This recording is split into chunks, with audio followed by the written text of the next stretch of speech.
Seguramente usted será uno de estos millones de personas que se han divertido viendo y escuchando a Salvador Dalí. Yo no niego que efectivamente muchísimas de sus frases son divertidísimas, pero muchas de ellas, tras esta inocente y divertida frase, se esconde un secreto y un detalle importante.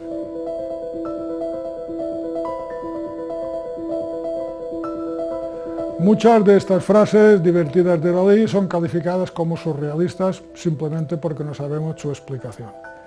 Esto sería lo mismo que escuchar a Cervantes si nos cuenta que hay un señor en La Mancha, un caballero que se está peleando con unos gigantes en forma de molinos de viento. Imagínense que esto lo dijera sin que se hubiera publicado el libro del Quijote, o si se hubiera publicado se hubiera perdido. Entonces diríamos que Cervantes ha perdido el conocimiento y dice tonterías o cosas que no tienen sentido. Lo mismo pasa con Dalí.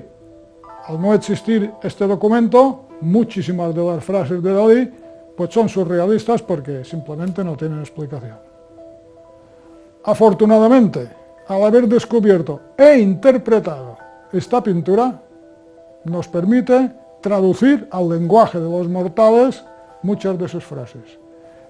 Ha sido como descubrir la piedra Rosetta que nos permitió descifrar los jeroglíficos, porque muchas obras de Dalí pues son una especie de sudoku que de entrada no sabemos por dónde cogerlos. En la imagen que ven de fondo estamos observando las frases que ya hemos explicado y que ya hemos comentado.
A continuación cito otras frases y las comento brevemente. A Robert Deschamps le decía habitualmente, en relación a los fosfenos o círculos fosforescentes: son reminiscencias de mi paraíso intrauterino perdido el día de mi nacimiento. Es una clara alusión a lo representado en el cuadro, en el día de su nacimiento. Dalí decía, yo nací doble, con un hermano de más que tuve que matar para ocupar mi propio lugar, para obtener mi propio derecho a mi propia muerte. Yo nací doble. Fíjense bien, del huevo nacen dos gemelos, que tuve que matar. Ahora veremos, ya hemos visto por qué lo tiene que matar.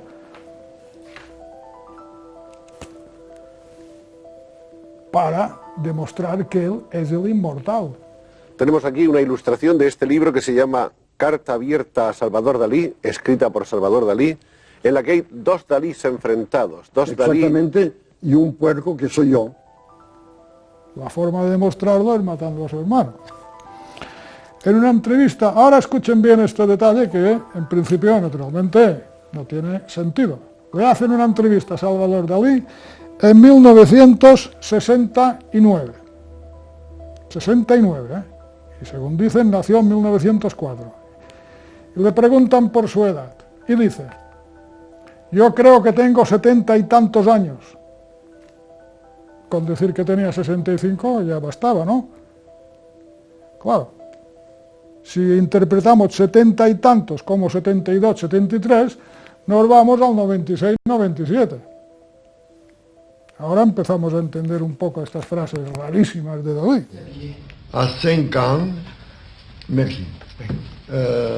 À 5 ans, Je voulais être cuisinière, pas cuisinier, cuisinière. À 10 ans, je voulais être Napoléon. ah bon? Et depuis, mon ambition n'a fait que grandir. Et quand j'ai arrivé à 18 ans, j'ai décidé d'être Salvador Dalí. Como han visto en esta frase de la televisión francesa, dice, al llegar a los 18, en francés, cuando llegaba a los 18, decidí ser Salvador Dalí. Piensen que en 1921, en otoño, él tenía 17 y andaba hacia los 18. Pues llegando a los 18, decidió ser el divino Dalí.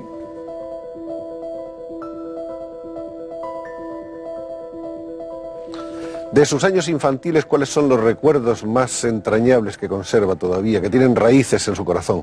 Los más entrañables son los que datan de cuando Dalí vivía en las entrañas de su propia madre. La vida intrauterina. Exactamente, porque yo tengo recuerdos perfectos de mi vida intrauterina. Veía y veo unos huevos fritos maravillosos sin el plato, huevos en el plato sin el plato, con los bordes fosforescentes que se agrandan, que se encogen, que son realmente imágenes del paraíso perdido, que es el paraíso de antes de nacer. ¿Su nacimiento fue traumático? No, parece muy feliz. En relación a su vida intrauterina, decía, en efecto, si me preguntan cómo era allí dentro, contestaré inmediatamente, era divino, era el paraíso. Todo lo que estamos diciendo, interpretando, es del divino Dalí, pero si decimos que hay dos Dalís, el otro será el Dalí mortal. Vamos a ver ahora cómo cambian las cosas cuando Dalí relata su nacimiento de 1904, en su vida secreta, por ejemplo, y dice, relata a los testigos como si fuera un notario. Dice, pero volviendo a mi vida intrauterina, esta terminó el 11º día del mes de mayo de 1904, a las 8:45 minutos al nacer del vientre legítimo de doña Felipa Domènech, como si fuera un notario, un acto de puro trámite. Luego se pone más serio y dice, me creí muerto antes de saberme vivo. En el vientre de mi madre yo sentía ya su angustia. El feto se bañaba en una placenta infernal y esta angustia no me ha abandonado jamás. Tenemos dos versiones, dos Dalís.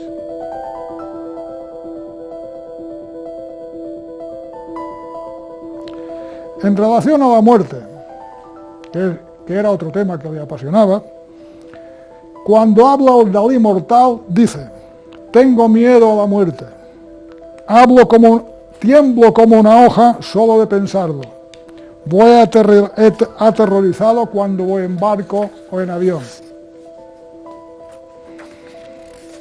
Pero cuando habla el divino Dalí, dice, no creo que sea posible que Dalí muera. No creo en la muerte. Si lo creyera me pondría a temblar como una hoja. Tiene que existir algo después. La solución la encuentro teniendo fe en la inmortalidad. Tell me this, what do you think will happen to you when you die? Myself no believe in my death. You will not die? No believe in general in the death, but in the death of Dalí, absolutely no. Todos los conceptos que a continuación comentamos están representados en el cuadro.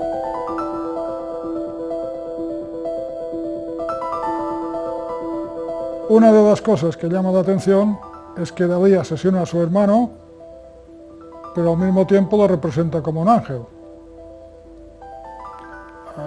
No estaremos mucho a revelar el porqué. Habla de su ascensión angélica, la ascensión del ángel que era mi hermano muerto. Cuando comenta una obra titulada Opinión segador al atardecer, comenta: dejo a ustedes la interpretación si el niño ángel situado en la parte inferior izquierda representa a mi hermano. ¿Por qué Dalí se ve obligado a matar a su hermano? Primero, para reivindicarse como el auténtico Salvador Dalí, no como un doble de su hermano. Su hermano representa para Dalí una sombra que él debía eliminar para reivindicarse a sí mismo. Después, segundo, Dalí hace una adaptación de la mitología. Sabemos que Leda puso 2 huevos. Uno, debido a que fue inseminada, digamos, por Zeus y por su marido Tindareo. Los 2 hermanos, Dalí, Castor y Pollux, salen de un mismo huevo. Claro, 2 hermanos gemelos. ¿Cómo sabemos cuál de los 2 es el inmortal? Muy sencillo. El que consigue matar al otro reivindica su divinidad, reivindica que es el hijo de Zeus, reivindica su divinidad. Por otra parte, cuando veamos seguidamente el código numerológico de Dalí, el código Dalí, sabremos por qué Dalí mata a su hermano, porque numerológicamente el número de Dalí de su nacimiento es un 3 y el de la muerte de su hermano es un 4. Es la forma que tiene de conseguir su divino 7, Dalí sumando el 4 de su hermano. Y ahora ya les anticipo de qué va el código Dalí. Dalí decía: asesino a mi hermano regularmente. Pues yo he podido comprobar que esto es así. Conozco unas 20 obras de Dalí en que asesina la imagen de su hermano. La última, fechada en creo que en 1981, en que Dalí sigue asesinando con la ayuda de un ángel la imagen de su hermano.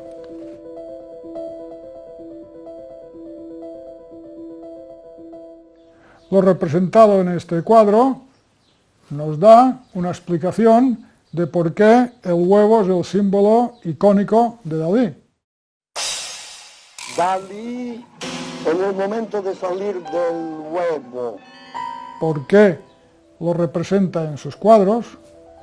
¿Por qué lo pone sobre su teatro museo en Figueras? ¿Por qué lo instala sobre el tejado de la casa de Cadaqués? ¿Por qué lo representa o sale de él en sus performances? ¿Y por qué se representa en una fotografía de Haussmann acurrucado en posición fetal dentro de un huevo? Cito algunas de sus frases en sus famosos performances saliendo de un huevo. Dalí en el momento de salir del huevo. Dalí en el momento de salir del huevo de Leda, el huevo de los dioscuros. Es ahora, por primera vez, que Dalí nace de un huevo sin ningún traumatismo. Y con el famoso ovocípedo que diseñó, que lo presentó en París, en los Campos Elíseos, dice: el ovocípedo provenía de las fantasías que provoca el paraíso intrauterino.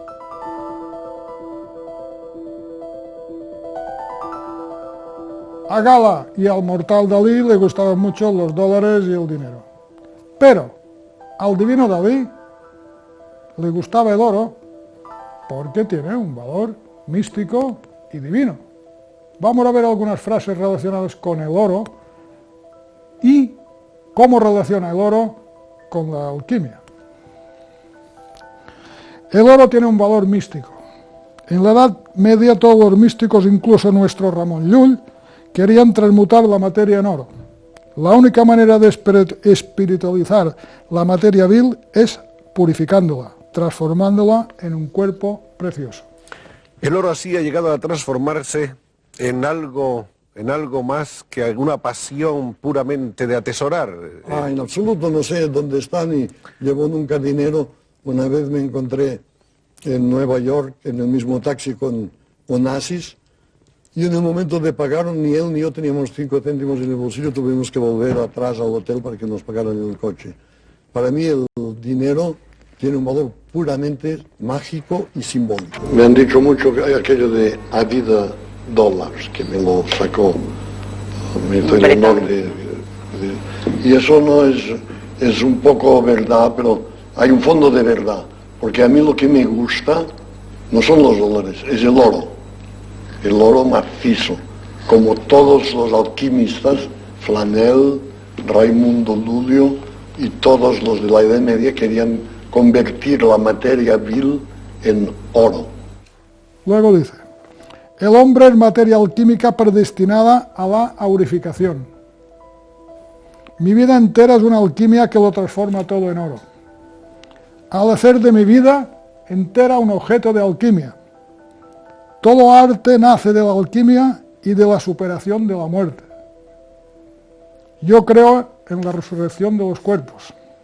Como él, refiriéndose a Ramon Llull, creo en la transmutación de los cuerpos.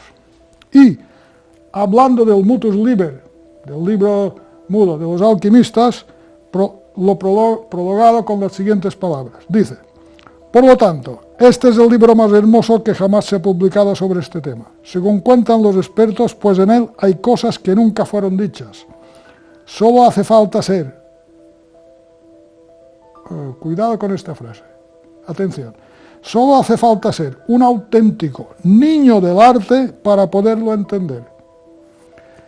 En el lenguaje que emplean los alquimistas, que es un lenguaje en argot, niño del ángel, y además lo escribe en mayúsculas, arte escrito en mayúsculas significa el arte de la alquimia, y niño del arte significa niño alquímico. A continuación van a ver una divertida performance de Dalí, en que nace de una especie de huevo frito, y en él aparecen elementos alquímicos, como son el ave fénix, el escarabeo, las mariposas, y el último detalle, fíjense al final del vídeo, cómo hay un personaje tocando una arpa. Hace de esto muchos años, allá en Cadaqués, el ave fénix puso un huevo. Bien sabemos que tal pájaro renace de sus cenizas, y surgió una especie de caduceo mercurial reparado de un ala, cuyo plasma se condensó en unas redomas. Así nació Dalí.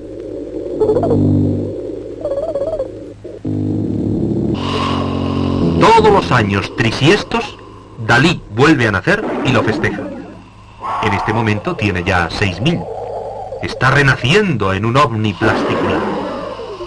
En un escarabajo sagrado traído de las pirámides de Egipto, lleva encerrada su alma lepidóptera que ahora lanza a los aires.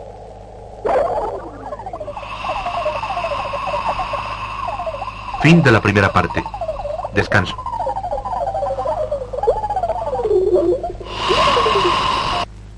Dalí nació crecido del todo, en re sostenido mayor.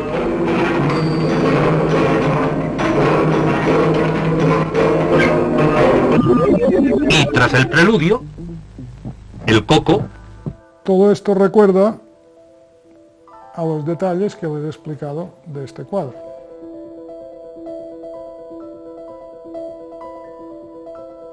Quizá a usted le extrañe que este cuadro pueda tener relación con los relojes blandos de Dalí. Este cuadro tiene relación con la numerología de Dalí.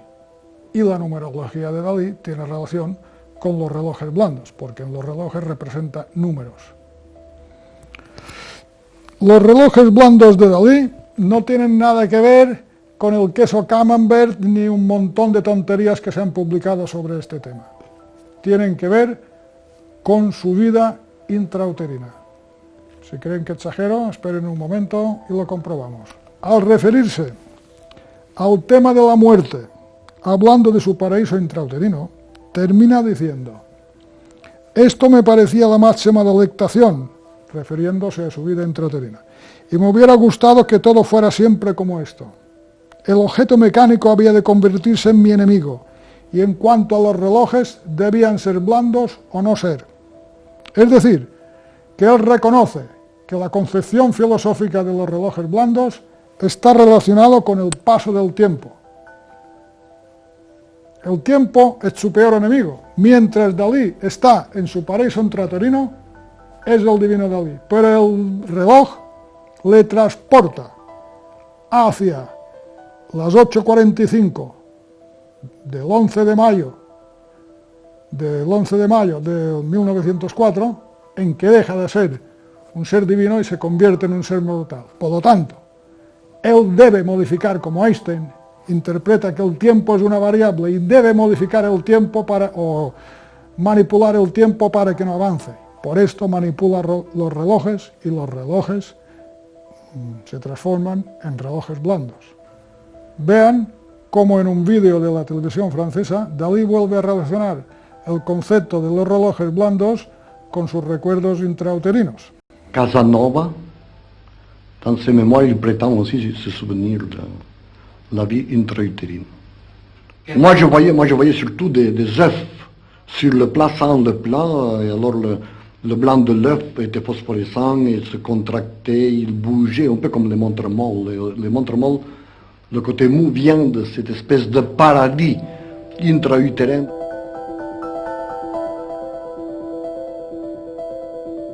Y para finalizar, una frase para la reflexión.